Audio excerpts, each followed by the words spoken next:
यह मैंने प्रचार किया था। अब हम लोग आगे इस बात को देखें।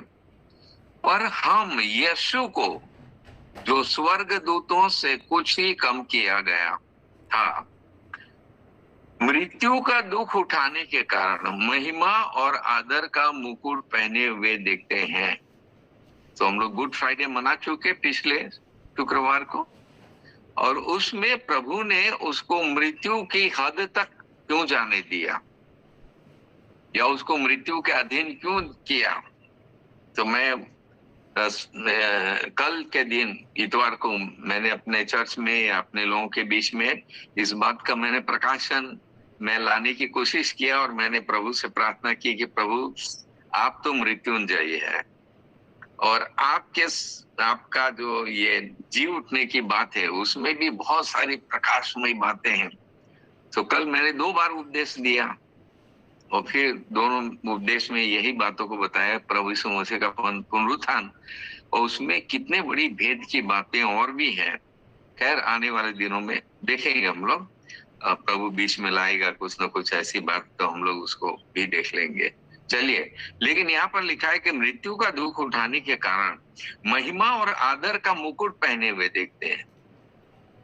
मैं बोला था आप लोग को, महिमा के सिंहासन पर प्रभु यीशु मसीह को बिठाया परमेश्वर ने, और उसके लिए जो कुछ भी निर्धारित किया था वो सारे कामों को प्रभु यीशु मसीह ने पूरा किया, परमेश्वर ने पूरा किया।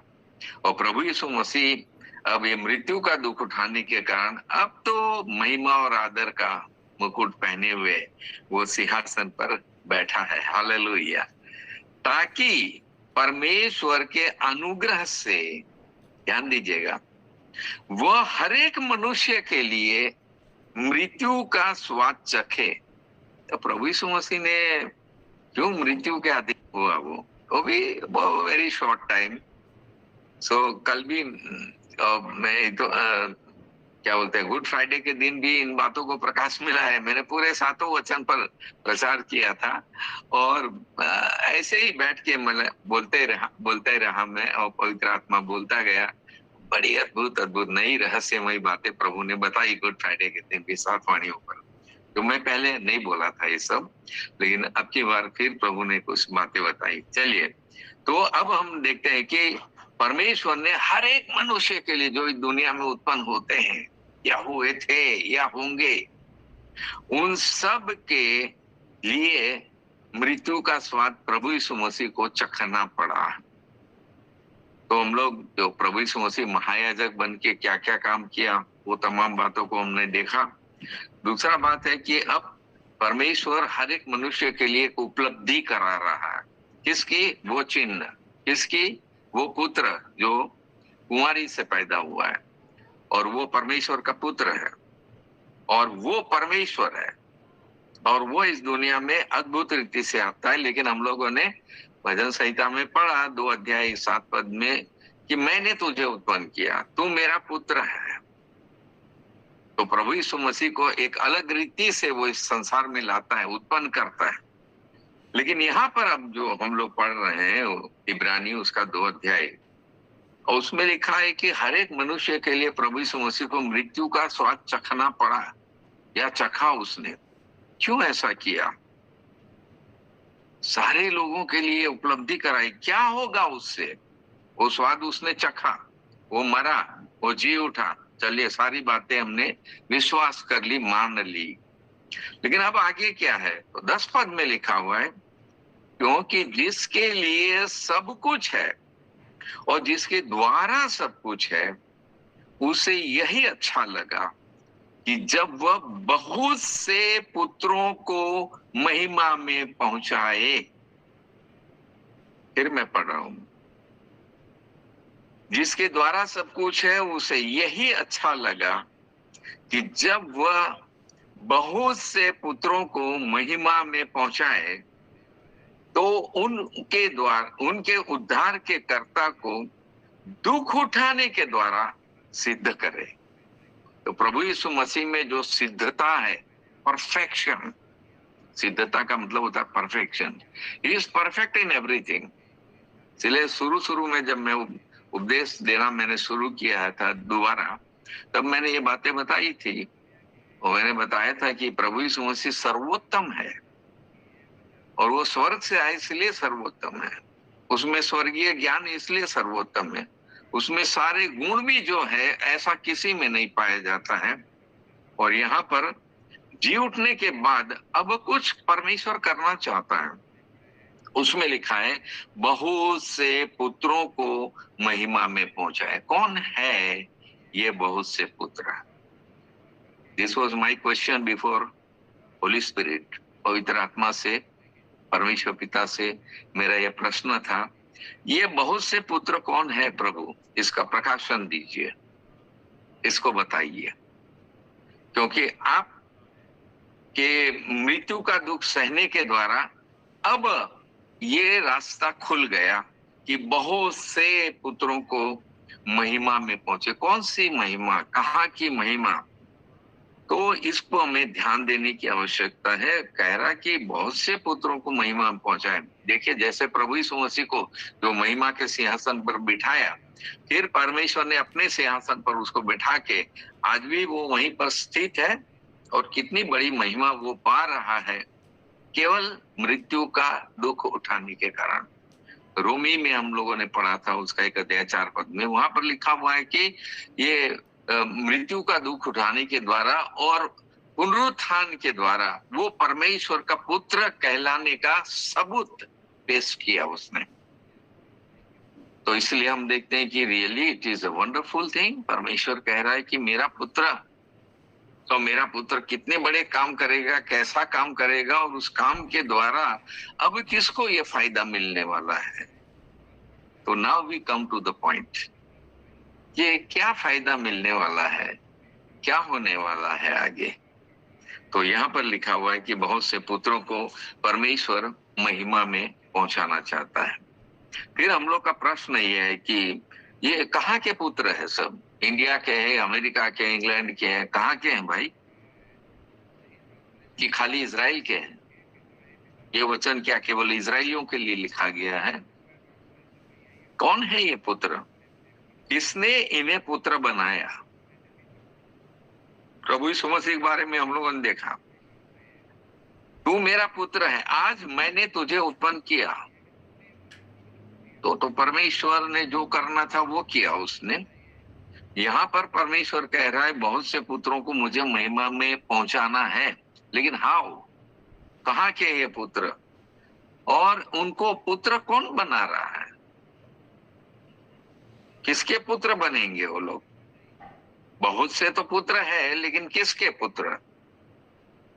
प्रभु यीशु मसीह परमेश्वर का पुत्र है, तो उसके तमाम गुणों को हम लोग वर्णन करते हैं, उसको समझने की कोशिश करते हैं। तो अब वाह, अद्भुत है, रहस्यमयी व्यक्तित्व है। तो मैं उसी के साथ साथ चलता रहता हूँ, तो एंजॉय करता हूँ लाइफ को, बहुत एंजॉय, बहुत आनंद मिलता है। अब ये प्रश्न यहाँ पर आता है कि भाई ये पुत्र जो महिमा में लाने की बात कर रहे हैं बहुत से पुत्रों को, तो कौन है ये पुत्र और उनको पुत्र क्यों बनाना मांग रहा है परमेश्वर? एक तो पुत्र प्रभु यीशु मसीह है, और इसको तो बहुत गहराई से हम लोग को समझना है पहले। What is the difference between that son of God and we? जो हम लोग पुत्र बनेंगे या हम जो परमेश्वर जिसको बनाएगा, तो बहुत से पुत्रों को और बनाने वाला है, महिमा में लाने वाला है। क्या बार बार प्रभु यीशु मसीह को इस जगत में लाने की बात कर रहा है? क्या यहाँ पर बहुत से पुत्रों को जो बात कर रहा है, तो क्या बार बार प्रभु यीशु मसीह पैदा होगा, बार बार प्रभु यीशु मसीह बलिदान होगा, बार बार ये बातें होगी? नहीं, ऐसा तो नहीं कह रहा प्रभु। तो बहुत से पुत्रों की बात, एक पुत्र को बार बार लाने की बात नहीं कर रहा, बहुत से पुत्रों की बात कर रहा है। इसलिए इस मर्म भेद को हमको समझना है। तो अगर परमेश्वर इनको पुत्र बना रहा है, कह रहा है, किसका पुत्र बन रहा है, बनेंगे ये लोग? तो डेफिनेटली ये तो परमेश्वर अपने लिए कह रहा है, मेरे पुत्र बनेंगे। तो ये बड़ी एक रहस्यमयी बात मुझे दिखाई दे रही है कि रियली इसको समझना है हम लोग को। अब दूसरा बात है कि कब ये पुत्र कब बनाए जाएंगे, या अभी तक जो बनाए परमेश्वर ने, तो कब बनाए इनको अपने पुत्र? तो ये काम कब तक चलता रहेगा, ये भी हम लोग को जानना है, पुत्र बनाने का काम। क्योंकि ये तो मुझे बहुत रहस्यमय लग रहा है, और इसको मैं आपके सामने, जो प्रकाशन मैंने पाया उसको मैं ला रहा हूं आपके सामने। तो ये काम कब तक चलता रहेगा? फिर किस प्रकार की महिमा में पहुंचाने की बात कर रहे हैं? उसी महिमा में जो प्रभु यीशु मसीह को मिली है। ये कौन सी दूसरी महिमा है कि वही महिमा? तो इसको भी हमें समझना है। एग्जैक्टली बार बार हम लोग देख रहे हैं कि जिन जिन रूप में प्रभु यीशु मसीह प्रस्तुत होता है, और जो जो उपलब्धियां वो हासिल किया है, और जो जो योग्यताएं उसने हासिल की है, और जो जो उपाधियां उसको मिली है, परमेश्वर हमको एग्जैक्टली उसी मार्ग पर ले जाना चाहता है। वो महिमा देना चाहता है जो प्रभु यीशु मसीह को मिली है। वंडरफुल। और ये महिमा हम लोग को प्रभु यीशु मसीह में रहने के द्वारा ही मिल पाएगी। You can not wander about here and there. इधर उधर अपने मन को भटकाने से हमें वो महिमा नहीं मिलने वाली है। धन संपत्ति हमको वो महिमा नहीं दे सकती। दुनिया का एजुकेशन हमको वो महिमा नहीं दे सकता जो ये पिता परमेश्वर हमको देना चाहता है। कितने हैं ये पुत्र? यहाँ तो बहुत से तो लिखा है, बट इन गिनती में कितने हो सकते हैं, और क्या महिमा देगा? तो इन सब बातों पर अभी हम लोग विचार करने जा रहे हैं। फिर लिखा है कि हमारा स्थान क्या रहेगा अगर ये महिमा हम लोग पाएंगे, उसके बाद हमारा क्या स्थान मिलेगा? पुत्र बनने का क्या कारण है, या क्यों वो बनाना चाहता है?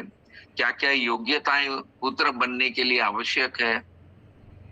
तो ये भी हम लोग को सोचना होगा, विचार करना होगा, क्योंकि एक वचन को पढ़ने से हम सारा भेद नहीं हमें प्रकट हो जाता है। You have to go through the whole Bible. पूरी बाइबल से हमको जाना पड़ेगा और इस पर विचार करना पड़ेगा। सो ये मैं देख रहा हूं। अच्छा, ये पुत्र बनाने की योजना किसने बनाई? वहां पर हम लोग देखते हैं प्रभु यीशु मसीह को इस जगत में लाने और पैदा करके उसको इस जगत में लाना है, वो योजना परमेश्वर ने बनाई थी। जगत की उत्पत्ति से मैंने कई बार आप लोग को बताया कि क्या क्या परमेश्वर ने ठान लिया था, क्या क्या उसने योजना बनाई, और क्या क्या उसकी इच्छाएं थी, वो जो प्रकट किया है उसने। इस पर भी बहुत सारे प्रकाशन प्रभु ने दिए, मैंने आप लोग को बताया। यदि आप लोग उसमें स्थिर रहते हैं, वंडरफुल वंडरफुल। यदि आप लोग को याद रहता है तो और भी बड़ी बात है। अब तो मत्यास भाई इसको उस पे भी डाल रहे हैं, व्हाट्सएप पे भी डाल रहे हैं, और दूसरे फेसबुक पे भी डाल रहे हैं। तो उसको याद रखिएगा, इसको सुनिएगा, बार बार सुनिए, तो बड़ी बातें आप लोग को समझ में आएगी। तो कौन कौन सी योग्यताएं हमको चाहिए पुत्र बनने की, ये इस पर हम लोग को अध्ययन करना होगा। फिर क्या क्या योग्यताएं हैं वो, उस पर हम लोग मनन करेंगे। कब तक हमको योग्य बना रहना है, वो योग्यताओं को पाकर हमको कब तक बने रहना है। ऐसा नहीं कि वो फॉर टाइम बीइंग। हम लोग को डिग्री मिलती है ना, कुछ अध्ययन हम लोग करते हैं। अब जैसा मैंने किया, तो मैंने बीएससी किया था चाईबासा टाटा कॉलेज से, तो वे बैक 1973 में। उस वक्त बीएससी किया, बहुत बड़ी उपाधि थी मेरे लिए, और लोग भी बहुत वाहवाही कर रहे थे। अरे वाह, ये जोशुआ भगत जो एकदम नंबर 1 हीरो बन के घूमता था, अब उसने बीएससी भी कर लिया। वंडरफुल। मैं भी बहुत घमंड महसूस करता था, लेकिन जब प्रभु का वचन पढ़ते गया, मैंने कहा कि अरे उस उपाधि का तो कोई वैल्यू ही नहीं है। चाहे मैं और भी बड़ी बड़ी उपाधियां पाल लेता, तो भी उसकी कोई वैल्यू नहीं होती। लेकिन इसलिए मुझे बहुत जरूरी था कि परमेश्वर के वचन की ओर लौटें, परमेश्वर को अपना जीवन दें, और प्रभु में फिर अपना मन लगाएं, और प्रभु क्या कहना चाहता है उन बातों पर विचार करें। तो आज तक कर रहा हूं, और आज तक प्रभु बताते ही जा रहा है, क्योंकि ये तो बहुत लंबी बातें हैं, बहुत रहस्यमय बातें हैं। इसको बहुत प्रकाशन में आने की बहुत जरूरत है। चलिए, अब तक कितने लोग ये परमेश्वर के पुत्र बने? क्योंकि किसके पुत्र बनेंगे ये? बहुत से पुत्रों। किसके पुत्रों? हाँ, बाइबल के अंदर हम लोग पढ़ते हैं, परमेश्वर की ये चाह है, परमेश्वर की योजना है, परमेश्वर का ये तरीका है, हम लोग को पुत्र बना सकता है वो। अरे हम तो बूढ़े हो गए हैं, अब थोड़े समय के बाद हमारा जीवन खत्म हो जाएगा। पुत्र बन के मरना, वाह, तब उस महिमा में पहुंचना है। ये तो बहुत रहस्यमय बात है, इसलिए प्लीज बहुत ध्यानपूर्वक सारी बातों को समझिएगा। तो कब तक, अब तक कितने लोग बने परमेश्वर के पुत्र? उसका कोई रिकॉर्ड है किसी के पास? दूसरी बात है कि परमेश्वर किस रजिस्टर में इन पुत्रों का नाम लिखता है? कौन कौन से हो वो पुत्र है, इनका नाम इस पुस्तक में लिखा जाता है। और इनका नामांकन कहाँ होता है? कौन करता है इसका नामांकन? क्या हम बोले कि मैं परमेश्वर का पुत्र बनना चाहता हूं, प्लीज हे प्रभु मुझे बनाइए, तो हमारा नामांकन हो जाएगा? वहां पर बनने के बाद होगा। बनने के बाद आप पुत्र बन के अपना जीवन जीते रहेंगे, आपका नाम कोई मिटा नहीं सकता है, वो रहेगा वहां पर। And then God is going to accept that. परमेश्वर पिता उसको एक्सेप्ट करेगा। सो इसलिए इन सब बातों का हमें ध्यान देने की आवश्यकता है। कौन है वो यूनिवर्सल व्यक्ति, यूनिवर्सल पर्सन, या कौन सा है वो व्यक्तित्व जो हर कंट्री में, हर पूरी दुनिया के हर जगह में वो उन लोगों को परमेश्वर का पुत्र जो बन रहे हैं उनका नामांकन कर रहा है, और उसके लिए स्वर्ग में आनंद होता है। बाइबल कहती है, लूका उसका 15 अध्याय 7 पद और 10 पद में, एक पापी पश्चाताप करता है ना। ये परमेश्वर का पुत्र बनने में ये एक टर्म है, ये एक पहलू है, रिपेंटेंस। तो स्वर्ग में आनंद होता है। आप रिपेंट किए नहीं कि स्वर्ग में आनंद चालू, तो स्वर्ग में क्यों आनंद होता है? क्योंकि आप उस महिमा में आ रहे हैं, उस महिमा में आप जा रहे हैं, उस महिमा में आपका ऑलरेडी प्रवेश हुआ। Then you are called the sons of God. परमेश्वर के पुत्र आप कहलाएंगे। तो इसीलिए अब इन बातों पर हम लोग विचार करेंगे, जानकारियां प्राप्त करेंगे। ये जानकारियां हमको कहाँ मिलेगी, कौन देगा इसकी, क्या क्या योग्यताएं होनी चाहिए, तमाम बातें कौन बताएगा? Is there any book, is there any person who can give us the whole study? इसकी पूरा अध्ययन हमारा कराएं और हमको बताएं, और हमें तब तक न छोड़े जब तक कि हम परमेश्वर के पुत्र न बन जाए। इतनी बातें किसके पास है और कौन कौन बताएगा?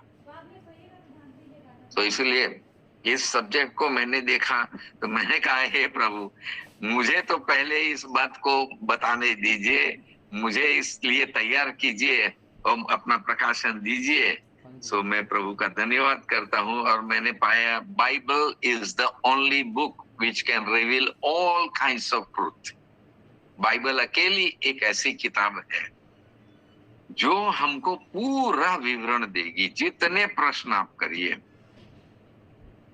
परमेश्वर से संबंधित, स्वर्गदूतों के संबंधित, अपने संबंधित, जो भी आपको बोलना है, यहाँ बाइबल तो सब बातें बताती है। आपका दिमाग क्या सोच रहा है, आपका मन कहाँ है, आप कैसी बोली बोलते हैं, आपकी जीभ का क्या हाल है, आपके हृदय का क्या हाल है, आपका अंदरूनी जीवन का क्या हाल है, आपका मन कहाँ कहाँ भटकते रहता है, everything. That's why Bible is called the mirror. वो आईना है जो आपको पहले बताएगा हु आर यू, आप कौन हो, आपका जीवन क्या है, पहले इसको देखो। और उसके बाद अब परमेश्वर का ये पुत्र बनने की बात तो मैं आपको बताने जा रहा हूं, लेकिन अब उसके लिए जो जो हमें तैयारी करना है, तो वो भी हमें करते जाना है। इतने दिनों से हम जो प्रचार कर रहे हैं उसमें भी मैं सोच रहा हूँ कि जितनी बातें बताई गई है किसको किसको याद होगी अब तक, क्योंकि within no time we forget, हम भूल जाते हैं। जो बातों को नहीं भूलता, जो परमेश्वर के उपदेशों को नहीं भूलता है, वही खरा व्यक्ति है। परमेश्वर ऐसे हरे व्यक्तियों को देखना चाहता है। सो आइए उस प्रकाशन की ओर हम लोग जाएं, लेकिन उससे पहले हम देखें कि ये परमेश्वर के पुत्र कौन है, कैसे बनते हैं परमेश्वर के पुत्र। ये तो बहुत बड़ा प्रकाशन है, अभी इसको इतनी आसानी से हम नहीं ले सकते हैं। बहुत बड़ा प्रकाशन है। भजन संहिता में हम लोग पढ़ते हैं उसका 29 अध्याय का एक पद, आज ही मैं पढ़ रहा था इसको, भजन संहिता उसका 29 अध्याय और उसका एक पद। हे परमेश्वर के पुत्रों, यहोवा का, हाँ यहोवा ही का गुणानुवाद करो, यहोवा की महिमा और सामर्थ को सराहो। वहां कह रहा है हे परमेश्वर के पुत्रों, that means already that procedure has started, वो तो काम चालू हो गया है। ये तो प्रभु यीशु मसीह के आने के पहले से लिखा हुआ है। हे परमेश्वर के पुत्रों किसको कहा गया है? पहले भी मैंने आप लोग को बताया था, अय्यूब के उसके पुस्तक में उसका 1 अध्याय का 6 पद, 2 अध्याय का 1 पद, वहां पर भी लिखा हुआ है कि परमेश्वर के पुत्र परमेश्वर के सामने उपस्थित हुए, उनके बीच शैतान भी घुस गया। उसका कोई काम नहीं है वहां पर। उसका भी प्रकाशन मैंने बताया था कि वो क्या करने गया है वहां पर। उसकी तो बदमाशी हम लोग उसमें पढ़ते हैं, क्या बोलते हैं, प्रकाशित वाक्य 19 अध्याय 20 अध्याय में उसका क्या हाल होने वाला है। लेकिन चलिए, वो परमेश्वर के पुत्र, तो परमेश्वर के पुत्र कौन है? परमेश्वर के पुत्र वो है जो परमेश्वर की उपस्थिति में रहते हैं। दोनों बार ये बात लिखी है, परमेश्वर की सभा में परमेश्वर के पुत्र उपस्थित हुए। कब कब होती है यह सभा? हमारे मत्यास भाई ने जो ये काम किया है, बहुत बड़ा काम किया है। सुबह शाम डेली घर घर प्रार्थना घर बनाना है, उपासना करनी है। तो वहां लिखा हुआ है हे परमेश्वर के पुत्रों, परमेश्वर का जय जयकार करो, गुणानुवाद करो, महिमा करो, उसकी तारीफ करो, बड़ाई करो। Praise the Lord. परमेश्वर क्या काम करना चाहता है, और पुत्र जो बनेंगे they will do the same thing जो हम लोगों ने पढ़ा अभी। परमेश्वर के पुत्र बनने के बाद your life style and everything will change, सब बदल जाएगा। सो इसलिए हम लोग को जितना हम लोग पढ़ते हैं उसको भी ध्यान में देना है। पहला राजा उसका 17 अध्याय में आप लोगों को मैंने 3-4 बार बताई ये बात, एलिया के बारे में। एलिया ने क्या बोला था? मैं उस परमेश्वर के सामने उपस्थित रहता हूं और उसके द्वारा मैं आज एक वचन लेकर आया हूं कि 3.5 वर्ष तक मेघ नहीं बरसेगा। अब राजा से वो डायरेक्ट जाके बोल रहा है। तो परमेश्वर के पुत्र कौन है? परमेश्वर की उपस्थिति में कौन रहता है? परमेश्वर के उपस्थिति में रहने वालों के जीवन में कितना हियाव होता है, कितनी हिम्मत होती है, कितना ढाढ़स होता है उनके जीवन में। We are not afraid of anybody, किसी से वो लोग डरते नहीं है। परमेश्वर के पुत्र हैं।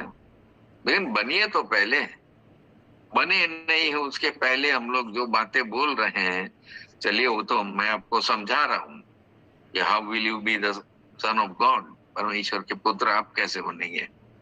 तो अब इसका बहुत बड़ा इतिहास है, बहुत बड़ी बातें हैं।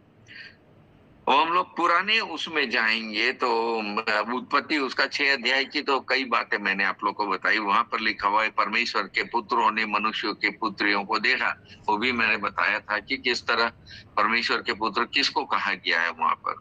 ठीक है, चलिए निर्गमन उसका 4 अध्याय और उसका 22-23 पद को आप लोग देखिए। वहां पर निर्गमन की पुस्तक उसका 4 अध्याय उसका 22 और 23 पद में क्या बात लिखी हुई है। मैं आपके लिए पढ़ता हूँ। देखिए मेरी तो लाइट भी चली गई। चलिए, वहां पर लिखा हुआ है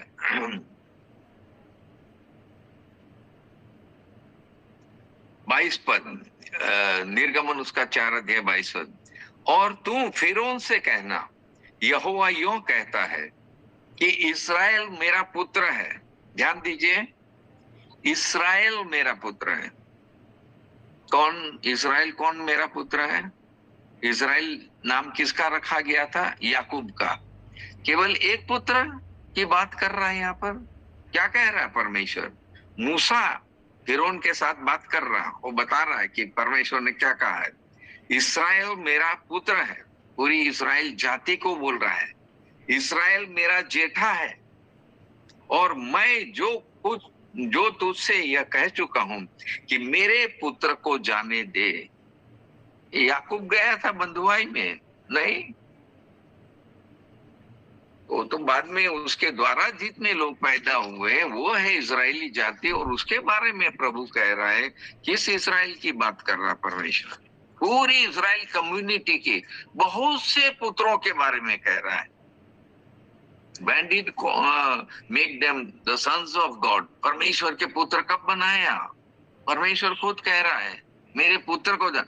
एक वचन में कह रहा है, लेकिन उसके पीछे जो रहस्य है वो है पूरी जाति, एक जाति, इजराइल जाति, और इतने सारे पुत्रों को एकता में ला रहा है। अभी भी परमेश्वर वही काम कर रहा है यीशु मसीह के द्वारा।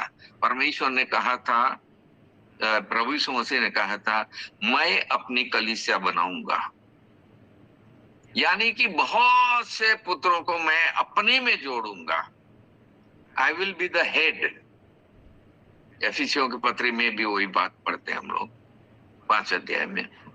तो प्रभु यीशु मसीह हेड है। प्रभु यीशु मसीह का शरीर में हम उसके अंग बन के, रोमी 12 अध्याय, हम उसके अंग बन के उसमें जुड़ते जाते हैं। सो प्रभु परमेश्वर का पुत्र है, हम उसमें जुट गए, उसके अंग बन गए। क्या समझ रहे हैं आप? हम कौन है? कितनी अद्भुत बात है, कितनी यूनिक बात है। परमेश्वर अपना पुत्र बनाना चाहता है, बहुत से पुत्रों को महिमा में लाना चाहता है, देना चाहता है महिमा। This is the love of God. ये परमेश्वर का प्रेम है, ये परमेश्वर का अनुग्रह है। हाउ लॉन्ग, कब तक करेगा ये काम? जब तक प्रभु यीशु मसीह दुनिया में नहीं आएगा, दिस वर्क विल कंटिन्यू। पुत्र बनाने का काम कंटिन्यू रहेगा। Now what is the role of Jesus Christ in that? प्रभु यीशु मसीह का इसमें क्या रोल है? बिना उसके आप परमेश्वर के पुत्र में अंग बन जाएंगे आप, तो सारी बातें फिर प्रभु यीशु मसीह में लागू होती है। फिर प्रभु यीशु मसीह से ही उसकी ओरिजिन होती है, शुरुआत वहीं से होती है। पहला उठा वो है, पहला पुत्र जो जगत में लाया गया। Then we got the understanding, हमें वो समझ मिली कि परमेश्वर का पुत्र कौन है, कैसा है, क्या कर सकता है, क्या उसके गुण, क्या एबिलिटीज है।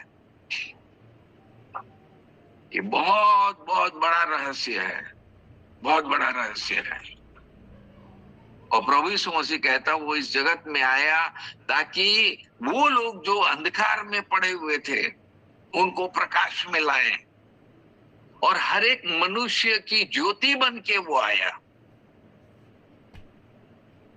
हमारे जीवन को प्रकाशित करता रहा। और इसीलिए ये सारे गुणों को हमको देखना है कि परमेश्वर के पुत्र बन के हम क्या करेंगे। हम खाली बन के बैठे रहेंगे कि आगे कुछ करेंगे हम लोग, या करने का मौका मिलेगा हम लोग को? Now if God will use you as his son, वो कितना बड़ा काम हो जाएगा। एक पुत्र को जगत में लाकर उसने क्या क्या काम किया, और कितना बड़ा काम किया कि आज जगत के एक एक कोने कोने तक प्रभु यीशु मसीह का नाम फैला हुआ है। और प्रभु यीशु मसीह इतना बड़ा, एक पुत्र इतना बड़ा काम कर सकता है। यहाँ बाइबल कहती है प्रभु ये परमेश्वर पिता और भी बहुत सारे पुत्रों को उस महिमा तक पहुंचाना चाहता है। Praise the Lord, praise the Lord. क्या आप लोग को ये बात समझ में आ रही है और इस बात को आप अपनाना चाहेंगे? तो हम देखते हैं कि ये यशाया 7 अध्याय 14 पद का जो पुत्र जो चिन्ह के रूप में हम लोग को दिया गया है, इज ऑलरेडी विथ अस। प्रभु यीशु मसीह ने कहा है, जहां 2 या 3 इकट्ठे होंगे मैं उनके बीच में रहूंगा। आज हम लोग के बीच में न जाने कितने लोग इकट्ठे हैं और न जाने कितने लोग प्रभु का वचन सुन रहे हैं। So the work is going on. ये तो ऑन गोइंग वर्क है प्रभु का, और कब तक चलेगा गॉड नोज। और डेफिनेटली प्रभु का आगमन तक तो इसको चलना ही है, और तब हमारा डिक्लेरेशन होगा, who are the sons of God. हमारा जब डिक्लेरेशन वहां पर हो जाए, लेकिन उसके पहले हमको परमेश्वर का पुत्र बन के जो जीवन जीना है, वो हमारे लिए बहुत बड़ा काम करने वाला है। और ये काम करवाने का भी ठेका प्रभु यीशु मसीह ने लिया है। हम अपने आप कुछ नहीं कर पाएंगे। ये भी परमेश्वर की दया है, अनुग्रह है कि जिसको वो अपना पुत्र बना लेता है उसको वो पवित्र आत्मा का दान देता है, पवित्र आत्मा के वरदान देता है। वो बहुत बड़े बड़े काम फिर उनके द्वारा प्रभु करता है और पूरी दुनिया को इस बात से अवगत कराता है कि now I give you opportunity and I give you proof. मैं तुमको सबूत देता हूं कि परमेश्वर का पुत्र बनने के बाद इंसान का जीवन क्या हो जाता है। अलौकिक जीवन, अद्भुत जीवन, वंडरफुल। सो प्रभु ने जब ये बात कही कि तू मेरा पुत्र है, आज तू मुझसे उत्पन्न हुआ, और फिर वो कहता मैं उसका पिता होऊंगा और वो मेरा पुत्र होगा। एक के बाद एक प्रभु उसी बात को दोहराए जा रहा है। मैं उसका पिता होऊंगा, वो मेरा पुत्र होगा। और सेम काम प्रभु हमारे लिए करना चाहता है। इसीलिए प्रभु यीशु मसीह हम लोग को सिखा के गया है कि always when you pray to God, call him as father. पिता बोलिए उसको और उसके पुत्र हो जाइए। होने के बाद ही आप उनको पिता बोलेंगे ना। पुत्र नहीं बने कहां से बनेंगे, आप बोल सकते हैं। तो ये पुत्र बनने का एक बहुत बड़ी महिमा का काम है। सो पहला यूहन्ना, कोई कह सकता है कि भाई पहला यूहन्ना उसका 3 अध्याय 2 पद में लिखा है कि अब तो हम परमेश्वर के संतान हो गए हैं। पहले भी मैंने प्रीच किया था, उसमें भी पुत्रों के विषय में थोड़ी बहुत बातें बताई थी। और अब हम परमेश्वर के संतान कहलाने का अधिकार हम लोग को मिले, और हम हैं। वहां पहला यूहन्ना उसका 3 अध्याय 2 पद में लिखा है हम हैं। अब क्या पुत्र बनना है? तो पुत्र आप है तो इसका कोई प्रमाण है हमारे पास कि वहां लिख दिया इसलिए आप हैं? यूहन्ना ने बात लिख दी इसलिए आप पुत्र हो गए, या आप चर्च में जाते हैं इसलिए पुत्र हो गए, या आपने बपतिस्मा ले लिया इसलिए पुत्र हो गए, या बाइबल पढ़ते हैं, प्रेयर करते हैं, पुत्र हैं। बस, आगे कुछ नहीं। अभी मैं आपको बताए जा रहा हूं कि परमेश्वर की उपस्थिति में जो लोग नहीं रहते हैं रेगुलरली, वो परमेश्वर के पुत्र कहां से बन जाएंगे? सो इसीलिए इन बातों पर प्रकाश होना बहुत जरूरी है। चलिए आगे हम लोग देखें। ये तो बड़ा इंपॉर्टेंट पद है जो हम लोगों ने कई बार यूज भी किया है। पहला यूहन्ना 1 अध्याय 12 पद। देखिए यूहन्ना जो है वो प्रभु यीशु मसीह का वो चेला था जिससे प्रभु यीशु मसीह बहुत प्रेम करता है। हम लोगों ने गुड फ्राइडे के दिन भी उस 5वीं वाणी तीसरी वाणी में हम लोगों ने देखा था। क्या है तीसरी वाणी? यहाँ मैंने प्रचार नहीं किया, लेकिन हम लोग किए थे, यहाँ बात किए। तो उसमें परमेश्वर पिता जो है या प्रभु यीशु मसीह एक बहुत बड़ी रिलेशनशिप वहां जोड़ रहा है यूहन्ना के साथ और अपनी माता मरियम की। और वो उसी वक्त उसको अपने घर ले गया। क्या करने के लिए ले गया? जो बातें आज मैं बताना चाहता हूं, जो बातें मैं आज प्रकाश में ला रहा हूं, वो बातें परमेश्वर या प्रभु यीशु मसीह उस यूहन्ना के द्वारा। इसीलिए मैं यूहन्ना का सुसमाचार पढ़ता हूँ, या पहला, दूसरा, तीसरा यूहन्ना, या प्रकाशित वाक्य पढ़ता हूँ। तो ऑल टुगेदर 5 किताबें हैं, और इन पांचों पुस्तक में यूहन्ना ने इतनी बातों को प्रकाशित किया है, अद्भुत अद्भुत बातें। एक ही ऐसा चेला है जो, और उसका चारों सुसमाचार में एक यूनिक सुसमाचार है उसका। वो केवल प्रभु यीशु मसीह को प्रकाशित कर रहा है, प्रभु यीशु मसीह को पुत्र के रूप में, या और भी जितनी उसकी योग्यताएं हैं या उपलब्धियां हैं, उसको प्रकाशित करते हुए वो ला रहा है। और जितने चमत्कारी काम भी बताए, उसमें भी उसने केवल प्रभु यीशु मसीह का प्रकाशन दिया है कि वो परमेश्वर का पुत्र है, क्या कर सकता है, तो कैसे कैसे काम कर सकता है। एग्जैक्टली सेम प्रभु हमारे लिए करना चाहता है, वही योग्यताएं हमको देना चाहता है। आज भी मेरे पास एक हमारे चर्च का एक व्यक्ति आया था, और वो अपने बेटे को लेकर आया, बोला अभी 9th क्लास पढ़ रहा है, एग्जाम हो गया है इसका, लेकिन इसके दिल में बहुत इच्छा है कि मैं प्रभु की सेवा करूं, या प्रभु का क्या बोलते हैं, थियोलॉजी पढ़ूं। तो इसमें आप क्या मदद करेंगे उसकी? तो करीब 1-1.5 घंटा तक मैंने उसके साथ बातचीत करी। हम बोला भैया थियोलॉजी तो पढ़ लोगे, जो वहाँ के टीचर लोग जो जानते होंगे वो बात तुमको बता देंगे, उतना तक। वो भी उनके पास टाइम नहीं उतना, क्योंकि उनका कोर्स जो होता है वो तो बाइबल से तो उतना ज्यादा नहीं होता है, लेकिन और भी बहुत सारे सब्जेक्ट होते हैं, उसको कवर करना होता है। उसमें इंग्लिश भी पढ़ाते हैं, जो अच्छे से नहीं जानते उनको। तो वही पढ़ते पढ़ते पढ़ते पता नहीं कितना टाइम निकल जाता है, और जो सॉलिड बातें हैं बाइबल की, वो तो किसी को मिल ही नहीं पाती है। क्या करोगे तुम थियोलॉजी करके? मैंने उसको बताया, हम बोला ये तो बात गलत है कि तुम सोचो कि और दूसरे जो थियोलॉजी करके आए उनको बहुत पैसा मिल रहा है, तो पैसा पाने के लिए तुम थियोलॉजी करोगे? ये ईश्वरीय ज्ञान है, ये परमेश्वर का पुत्र बनने का ज्ञान है क्या? ऐसा तो मैं नहीं करवाना चाहता हूं तुमने, और ना मैं करा पाऊंगा। आज तक मैंने जो जीवन बिताया, I tried my best to teach all the people whom God had given me। परमेश्वर ने जो लोगों को मुझे दिया था, उन्हीं लोगों को मैं परमेश्वर की बातें बताता रहा हूँ। वो बाइबल से बातें बताता रहूं, ताकि वो लोग सच्चाई को जाने और उन अद्भुत प्रकाशनों को प्राप्त करें। तो प्रेज द लॉर्ड, उसके लिए मैं धन्यवाद करता हूँ। हम लोग यूहन्ना 1:12 पहला ही जो यूहन्ना हम लोग को इस बात के बारे में बताता है। पहले वो ये बताता है कि परमेश्वर का पुत्र प्रभु यीशु मसीह कैसे बना। वो लूका और मत्ती के समान नहीं बता रहा, वो डिफरेंट पॉइंट को ला रहा है। लेकिन चलिए उस पर भी विचार करेंगे हम लोग। लेकिन यूहन्ना उसका 1:12 में हम लोग 2-3 बार इसको स्टडी किए हैं, लेकिन वो थोड़ा थोड़ा किए हैं। चलिए आज थोड़ा और भी हम लोग देखेंगे। तो वहां पर लिखा है, जितनों ने उसे ग्रहण किया। किसको ग्रहण किया? वचन को ग्रहण किया। यस, वचन को। आज प्रभु यीशु मसीह कहाँ है? इसी वचन में है।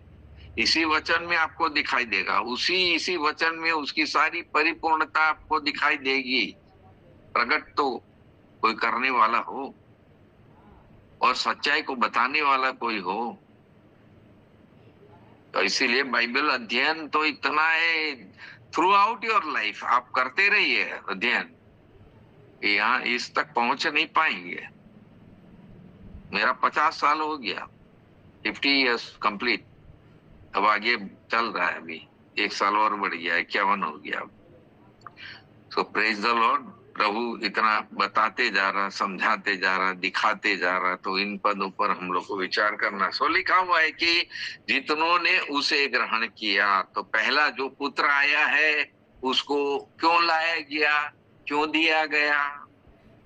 ये जो यहाँ मेरे इब्रानी उसका 2:10 में जो जिन पुत्रों की बात बताई गई, बहुत से पुत्रों को महिमा में लाना चाहता है। कौन है ये पुत्र? कब बनेंगे ये लोग पुत्र? तो वहां फिर हम लोग को एक बात बताई गई है, इसीलिए पहला अध्याय हम लोग पढ़ते हैं तो बहुत ध्यान पूर्वक उस अध्याय को पढ़ना है। वही पुत्र है, वही चिन्ह जो यशायाह ने बताया कि वो चिन्ह दिया गया है, और बाद में 9 अध्याय में वो कहता है कि उसके 6 पद 7 पद में, और यशायाह तो वहां पर वो कहता है कि हमें एक बालक दिया गया, यानी कि वो जन्म लेगा और जन्म लेकर वो फिर हमें अंत तक पहुंचाएगा। और प्रभु यीशु मसीह 33.5 वर्ष तक रहा, होते 3.5 वर्ष तक काम किया, बट हमारे लिए क्या करके गया है उसको हमें जानना जरूरी है। तो लिखा है जितनों ने उसे ग्रहण किया। किसके बारे में कह रहा है जितनों ने उसे ग्रहण किया? ये इन्हीं पुत्रों के बारे में बता रहा है। जितने प्रभु यीशु मसीह को ग्रहण करते हैं, जितने आदि में वचन था, वचन परमेश्वर के साथ था, वही वचन तो जितने लोग ग्रहण करते हैं, वो पुत्र बन के मानव रूप में जो इस दुनिया में आया, उसको जो लोग ग्रहण करते हैं, ग्रहण करने का मतलब है कि यू लिव विथ हिम, आप उसके साथ रहिए, उसको अपने हृदय में आने दीजिए, अपने मन में आने दीजिए, अपने जीवन में आने दीजिए, अपनी बोली में, अपने कान जो भी आप सुन रहे हैं उसकी वाणी सुनिए। Every time you talk with him, उसकी संगति में रहिए। वो आपको अपना अंग बनाकर अपनी संगति में कितना जोड़ लेता है, और कितनी रिलेशनशिप मैंने आप लोग को बताई है। Every time he is relating us with himself, अपने साथ वो हमें जोड़ता है। वो चरवाहा बनता है, हमको भेड़ बनाता है। Praise the Lord. हम अंधकार में भटक रहे थे, लेकिन यहाँ प्रभु हमारा ज्योति बन के आता है और वो हमें अपनी संगति में लाता है। और as soon as we become the part of Christ's body, then we shine as light. हम प्रकाशमय हो जाते हैं, जीवन प्रकाशमय हो जाता है, चमकने लगता है। वो चमक नहीं जो अलग अलग जैसे लाइट है या बल्ब है या सूरज है, तारे वारे हैं, ये लाइट जो गिरती है हमारे ऊपर, उस लाइट की बात नहीं कर रहा है। वो तो जो अंधकार में चल रहे हैं उनके लिए लाइट बन के आया है। अंधकार में कौन चल रहा है? 50 बार बोल चुका हूं। अंधकार वो है जो बुरे काम हम कर रहे हैं, उस बुरे कामों में जीवन हमारा व्यतीत हो रहा है, हमारा शारीरिक जीवन हम जीते जा रहे हैं, ये अंधकारमय जीवन है। That is the life of darkness. और उस जीवन से हमको छुटकारा देना चाहता है वो। उस जीवन से ज्योति बन के वो आया है। पुत्र पहले क्या करेगा, क्या हमारे जीवन में उसके संबंध में आने से या उसके रिलेशन में आने से हमें क्या क्या मिलने वाला है। तो मैं कई बार बोल चुका हूं, फर्स्ट यू रिसीव दैट। जो वो आपको देना चाहता है उसको रिसीव लीजिए, कर लीजिए, और आप देखिए आपका जीवन में क्या परिवर्तन आता है, क्या अद्भुत आपका जीवन हो सकता है। तो वहां पर लिखा है जितनों ने उसे ग्रहण किया उसको उसने परमेश्वर की संतान होने का अधिकार दिया। Now we receive the power, we receive the authority to become the sons of God, परमेश्वर की संतान बनने का अधिकार। तो चलिए वहां पर हम लोग को बताया गया है कि रियली प्रभु यीशु मसीह की संगति में आपको रहना, उसके अंग बन के आपको रहना है, उसके साथ जितना आप रहेंगे उसको ग्रहण करके अपने हृदय में रखेंगे। इसीलिए बार बार पौलुस प्रेरित भी क्या कह रहा है, बार बार वो इसी बात को कह रहा है, नॉट आई बट क्राइस्ट लिवेथ इन मी। वो कह रहा है मैं नहीं, मसीह मुझ में जीवित है। वो कह रहा है कि प्रभु यीशु मसीह मुझ में, मैं प्रभु यीशु मसीह में। और ये तो रिलेशनशिप हम लोग को मेंटेन करना है, और तब हम लोग के अंदर ये प्रकाशन आएगा कि now we are the sons of God. अब हम परमेश्वर के पुत्र है। लेकिन अब एक समस्या आ रही है सामने। पहला यूहन्ना उसका 4 अध्याय उसका 7 पद देखिए क्या कह रहा है। हे प्रियो, हम आपस में प्रेम रखें। यह मसीह मंडली की बात है, क्योंकि प्रेम परमेश्वर से है। तो जब मैं प्रेम के बारे में समझा रहा था, अरे बाप रे, वो बहुत बड़ा सब्जेक्ट है, हम लोग तो बीच में छोड़ दिया, दूसरा टॉपिक लेकर बैठ गए।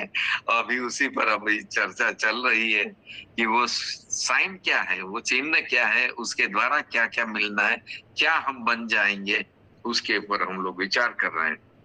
तो यहाँ पर लिखा हुआ है कि हे भाइयों, हम आपस में प्रेम रखें, क्योंकि प्रेम परमेश्वर से है। जो कोई प्रेम करता है वो परमेश्वर से जन्मा है। Now here is another question, एक दूसरा क्वेश्चन आ गया, एक दूसरा प्रश्न आ गया। How can be born by God, परमेश्वर के द्वारा हम कैसे जन्म ले सकते हैं? क्या प्रोसीजर है इसका, क्या तरीका है? क्योंकि परमेश्वर का पुत्र बनने की बात है, और परमेश्वर कह रहा मैं बहुतों को उस महिमा में ले जाना चाहता हूं, पुत्र बनने की महिमा, और साथ ही साथ वो पर प्रभु यीशु मसीह को जो महिमा मिली है वहां तक मैं उसको पहुंचाना चाहता हूं। तो परमेश्वर कह रहा है सबसे पहले तो प्रभु यीशु मसीह से स्टार्टिंग होगी इसकी, और उसके बाद तब आगे का जो प्रोसीजर है वो बताते जाऊंगा मैं। तो परमेश्वर हमसे कह रहा है कि हमें परमेश्वर से जन्म लेने की आवश्यकता है। ट्रिमेंडस। अब ये एक प्रश्न है, परमेश्वर से जन्म कैसे हम ले सकते हैं? तो जो कोई परमेश्वर से जन्मा है, अब उसका 3 अध्याय में हम लोग पहले भी एक बार थोड़ा सा पढ़ा था हम लोगों ने। तो पहला यूहन्ना उसका 3 अध्याय और उसका 9-10 पद लिखा हुआ है, परमेश्वर का पुत्र इसलिए प्रकट हुआ कि शैतान के कामों को नाश करे। जो कोई परमेश्वर से जन्मा है वो पाप नहीं करता। अब यहाँ पर हमको बताया गया, एक कंडीशन रखी है, एक ऐसी बात रखी गई है हमारे सामने कि जो आप परमेश्वर से जन्म लेना चाहते हैं, वेल एंड गुड। आप परमेश्वर के पुत्र बनना चाहते हैं, वेल एंड गुड, बहुत बड़ी बात है, बहुत अच्छी बात है। लेकिन यहाँ पर कह रहा है जो परमेश्वर से जन्मा है वो पाप नहीं करता, क्योंकि उसका बीज उसमें बना रहता है, और वह पाप कर ही नहीं सकता क्योंकि परमेश्वर से जन्मा है। इसी से परमेश्वर की संतान और शैतान की संतान जाने जाते हैं। जो कोई धर्म के काम नहीं करता वो परमेश्वर से नहीं जन्मा। वह व्यक्ति जो अपने भाई से प्रेम नहीं रखता। तो प्रेम इसमें बहुत बड़ा रोल प्ले कर रहा है। वो भी आपस में, भाई लोग आपस में प्रेम रखे मंडली में आने के बाद, और दूसरा कि हम लोग जो जितने परमेश्वर से जन्म लेंगे या जो परमेश्वर से जन्मा है, तो उसका प्रमाण सबूत यहाँ पर खोजा गया है और बताया गया है कि वो पाप नहीं करता। अब यहाँ तो अलग अलग बाइबलों को पढ़ते हैं, तो थोड़ा बहुत मैंने पहले समझाया था, फिर एक बार बता रहा हूं कि इंग्लिश बाइबल में लिखा है he can not keep on doing sin, वो लगातार पाप नहीं करता रहता। सो यहाँ पर जो बात लिखी है वो पाप नहीं करता, मतलब वो लगातार नहीं करता रहता है। और उसके लिए क्या है, आगे बात जो लिखी है उसमें लिखा हुआ है कि क्योंकि परमेश्वर का बीज या परमेश्वर का बीज उसमें बना रहता है। नाउ व्हाट इज दिस बीज? परमेश्वर का बीज उसमें बना रहता है। सो ये बहुत इंपॉर्टेंट बात है। He does not live the life characterized by sin, he does not keep on doing sin, पाप लगातार करता नहीं रहता। परमेश्वर का पुत्र जो बनता है या अभी पुत्र बने हैं और जन्म लिया है अभी, तो पहला उसका जो काम हमारे जीवन में होता है वो यह कि वो हमको पाप न करने के लिए हमको तैयार करता है और हमारे जीवन में वो सामर्थ्य वो पैदा करता है कि हम पाप न करें, पापी जीवन न जिए। और इसके संबंध में बैप्टिज्म से भी कनेक्टेड है और भी बहुत सारी बातों से कनेक्टेड है ये सब बातें। तो इसलिए इन सब बातों का प्रकाशन भी हम लोग को लेना होगा अपने जीवन में। चलिए, तो आज तो बहुत टाइम हो गया है और मैं तो बोलते ही जा रहा हूँ। चलिए, लेकिन प्रभु का धन्यवाद करता हूँ। नेक्स्ट टाइम फिर मैं आप लोग को इसी को कंटिन्यू करूंगा मैं और भी बहुत सारी बातें बताऊंगा, क्योंकि ये रहस्य की बातें और ये गंभीर बातें हैं जिसको आपको अपने जीवन में लेना बहुत जरूरी है। हम देखिए इसको एक एक स्टडी के रूप में केवल ना ले, लेकिन दीज आर सीरियस मैटर्स। ये बहुत गंभीर बातें हैं, इसको हम लोग को अपने जीवन में अपनाना है। हमें परमेश्वर का पुत्र बनना है। लिख दिया इसलिए हम नहीं है परमेश्वर के पुत्र, लेकिन हमको बताया गया कि अब परमेश्वर का पुत्र बने या बनते हो या बनना चाहते हो, पहले जान लो क्या क्या तुमको नहीं करना है, कैसा जीवन जीना है। तो योग्यताएं प्रभु बताता जाता है, रिवील करता जाता है, तो उस पर फिर प्रकाशन हम लोग देखेंगे। तो अब परमेश्वर से, जैसा वहां पर लिखा हुआ है कि परमेश्वर ने कहा तू मेरा पुत्र है, मैंने तुझे उत्पन्न किया। कहा भजन संहिता 2 अध्याय का 7 पद में, तू मेरा पुत्र, मैंने तुझे उत्पन्न किया। वहां उत्पन्न करने की बात आती है। और हम लोग आज तक जितना हम लोगों ने अध्ययन किया है पुत्र को कैसे उत्पन्न किया, तमाम बातें हम लोगों ने देखी। अब हमें कैसे उत्पन्न करेगा तब? तो ये उत्पन्न करने का सिस्टम क्या है, तरीका क्या है, प्रोसीजर क्या है उसका, तो प्रभु बता रहा है।